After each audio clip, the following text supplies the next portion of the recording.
And you imagine that you've got generations now, 1.5 of them maybe, for whom the online environment was so compelling and so much the source of most of their affirmation that its rules have become sacrosanct to them. And those rules really do look like, it's a childish world, right? You join some community of people, you tell them who you are. There are rules about them having to respect who you've told them. It is, if I say I'm Pocahontas, who are you to say I'm not, right?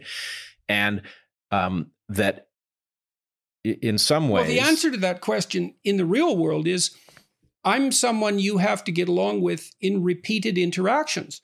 But that may not be the case at all online. That constraint's gone. You can just pick up and move to the next community. And that's another thing we should talk about, because another thing that's happening online is that I've detected this recently, is that the online environment is also making everyone acutely paranoid. And I think the reason for that is that it's easy for our thinking to go astray. And as we talked about earlier in this discussion, other people tap you back into shape. And you're surrounded by a kind of random assortment of other people in the real world because you didn't select them. So because it's random, it provides you with what is in essence relatively unbiased feedback information. But online, you can choose your compatriots. And it's likely to be the case that at your weakest point psychologically, you choose the least demanding compatriots. And so your craziest ideas are the least likely to be challenged. All right. So there's so many interesting threads here.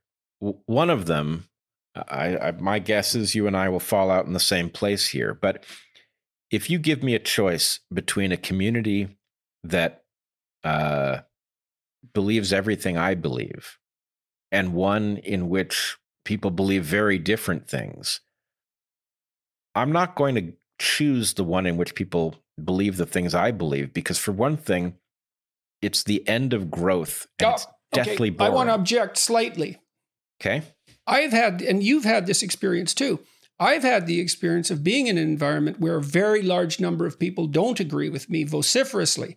And what I would say is a little of that goes a long way. Even if you're a courageous thinker, I'm not going to put myself in that category, but even if you're someone who wants to be able to tolerate dissent, there's a limited amount of dissent that you actually can tolerate. You are going to seek out an environment where most people agree with you, but some people don't some of the time. And it's kind of like listening to music. You'll like music that's optimally different from what you are enjoying right now, right? If it's exactly the same, it's boring. If it's too different, you can't hear it. There's an amount of novelty that you can tolerate, but it's not that large. And so even people who have been trained to look for evidence that disproves their own theories, they're only going to be able to tolerate a tiny bit of that at a time. It's too destabilizing. It's too destabilizing. Well, all right. So I want to link this back up to what you said before about the 3 stages. Yeah. So my experience as a scientist is that my most valuable characteristic is the ability to be completely indifferent to the prevailing wisdom on a given point, right? And I think this is no personal stake in it. Well, I may even have a personal stake. I may come up with an idea that compels me that it's probably right, a hypothesis. Yeah.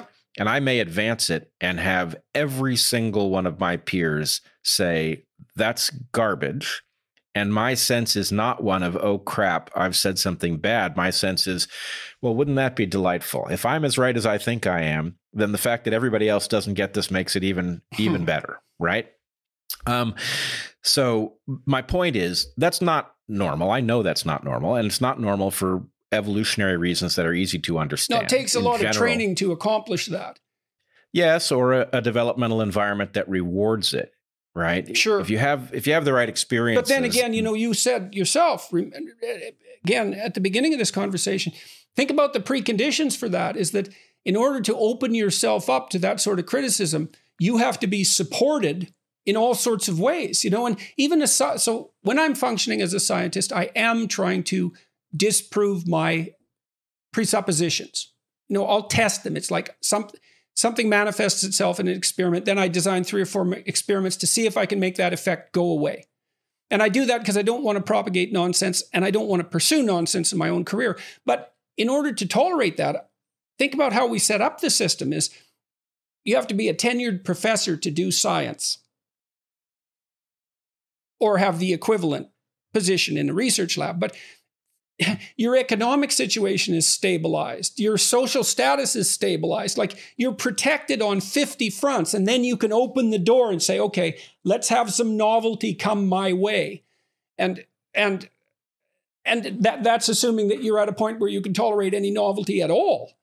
And more curious, more open, more emotionally stable, more intelligent people are more compelled by novelty and can handle it better, but still our ability to handle it is pretty low, and we will find environments that mostly